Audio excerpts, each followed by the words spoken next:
다사다난했던 올 한 해였지만 에 대한 관심이 유독 많았던 한 해였습니다. 올해 핵심 키워드로는 단연. 안녕하세요. 벌써 올해 마지막 ETF 테마노트로 인사드리는 진입니다. 올해 마지막을 장식하는 편인 만큼 이번 ETF 테마노트에서는 2022년 한 해를 결산해보는 시간을 가져보겠습니다. 올 한 해 금융시장에는 어떤 일들이 있었는지 하나씩 정리해보면서 코덱스 ETF들도 함께 짚어볼게요. 먼저 올해 국내 주식시장의 주요 특징 중 하나는 시장이 많이 어려웠다는 겁니다.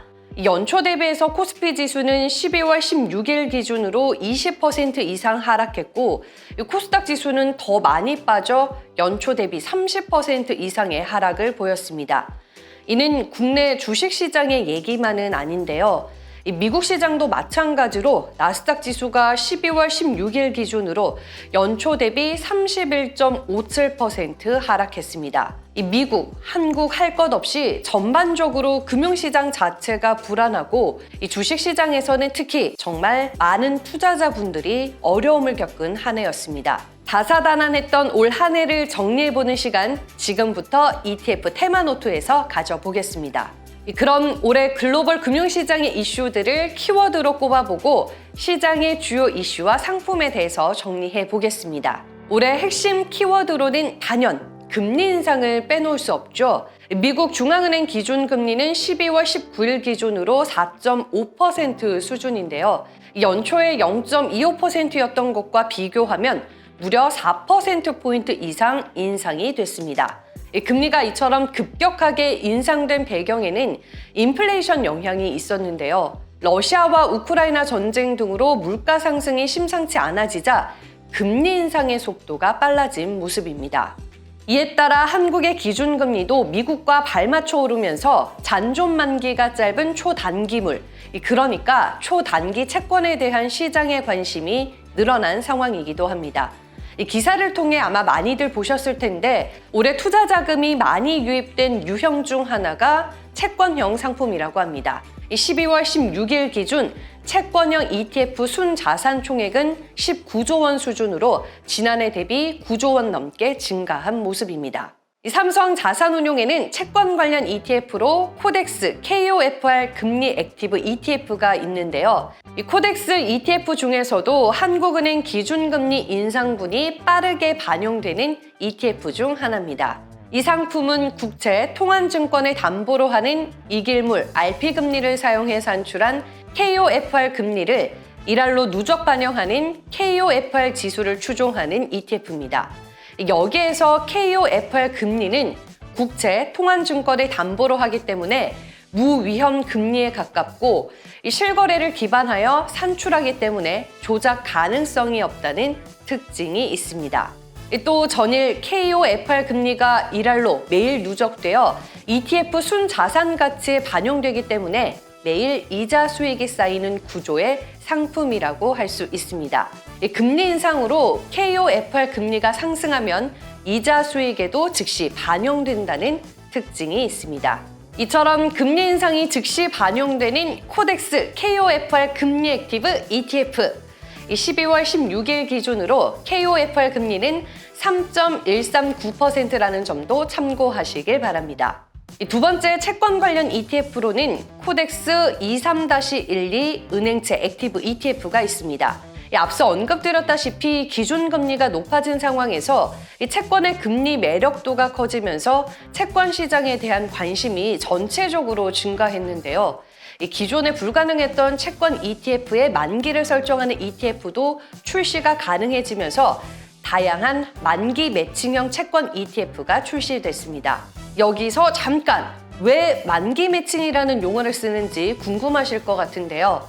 그 이유는 만기가 유사한 채권들을 모아 담았기 때문입니다. 코덱스 23-12 은행채 액티브 ETF에 대해 말씀드리면 이 ETF는 2023년 12월에 만기되는 ETF며 2023년 11월에서 12월에 만기되는 은행채들로 구성되어 있습니다. 이 만기까지 보유 시 YTM, 즉 만기 기대 수익률에 준하는 이자 수익을 추구하는 ETF고요.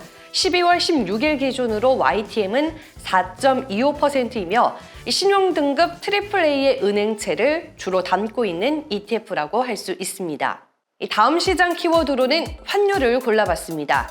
올해 러시아와 우크라이나 전쟁으로 원자재 값이 상승하면서 물가 상승에도 영향을 줬고, 물가 상승이 예상보다 커지자 미국의 기준금리가 급격하게 인상이 됐죠.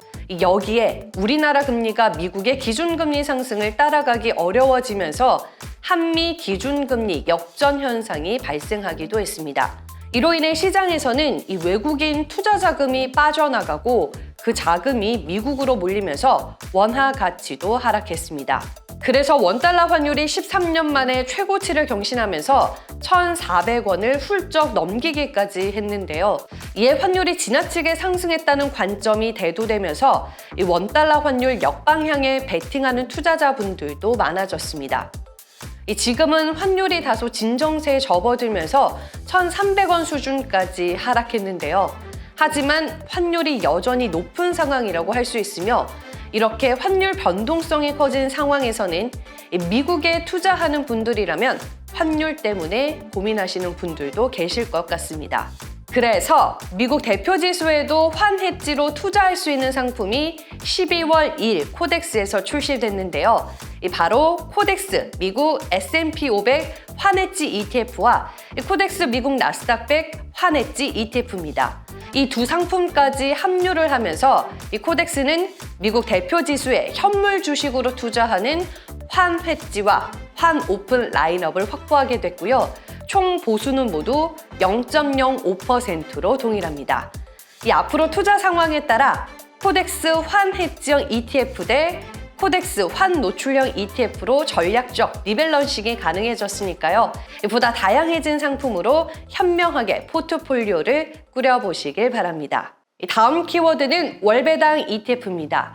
올해는 월배당 상품에 대한 관심이 또 유독 많았던 한 해였습니다.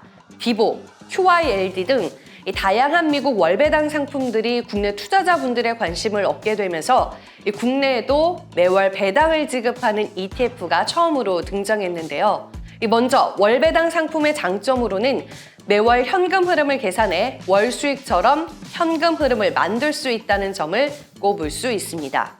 또 월배당 ETF를 보실 때는 배당률에 자연스럽게 눈이 가실 텐데요. 하지만 이 배당률만을 주목해서 보시는 것이 아니라 배당률을 재투자한 총수익까지 비교해가면서 투자하시는 것이 월배당 ETF 투자에 있어서 중요할 것 같습니다.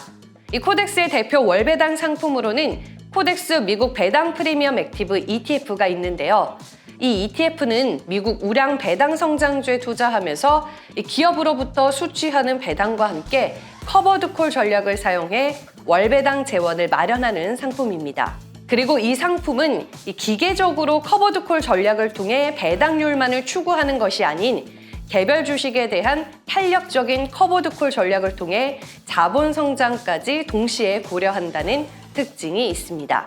12월 16일 기준으로 유나이티드 헬스그룹, 맥도날드, 프록터앤갬블, 그리고 마이크로소프트 등에 투자하고 있습니다. 마지막 키워드는 TDF ETF입니다. 이 TDF 펀드로 익숙한 TDF가 올해 처음으로 ETF로 탄생했는데요. 연금 투자 대표 상품인 TDF는 이 타겟 데이트 펀드를 의미하며 투자자의 은퇴 시점을 타겟 데이트로 하여 이 생애 주기에 따라 포트폴리오를 자동으로 조정해주는 펀드라고 할 수 있습니다.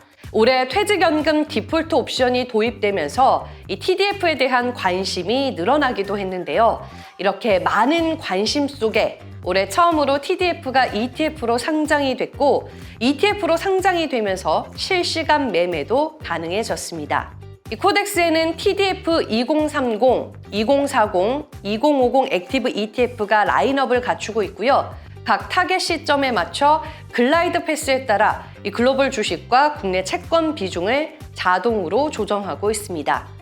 마지막으로 TDF ETF는 모두 퇴직연금 계좌에서 100% 투자가 가능하다는 점도 참고하시면 좋을 것 같습니다. 지금까지 금리 인상, 환율, 월배당, 이 TDF, ETF 등 올 한 해 시장을 지배했던 키워드를 통해 2022년 한 해를 정리해보는 시간을 가져봤습니다. 올 한 해 마지막 ETF 테마 노트도 여러분들께 유익하면서 좋은 정보가 됐으면 하는 저의 바람이 담겨 있습니다. 올해 코덱스에서는 TDF ETF, 월배당 ETF, 만기 매칭형 채권 ETF 등 다양한 형태의 상품을 출시했는데요. 내년에도 보다 다양한 상품을 통해서 투자자분들에게 유용한 투자 수단을 제공할 수 있도록 노력할 예정입니다. 다사다난했던 올 한 해였지만 남은 연말 마무리 잘 하시고요. 내년에는 시장 상황이 올해보다 더더더더 좋아지길 바라면서 저는 여기에서 인사드리겠습니다. 2023년에도 ETF 테마 노트는 여러분들과 함께 하겠습니다. 그럼 2023년에 만나요. 안녕!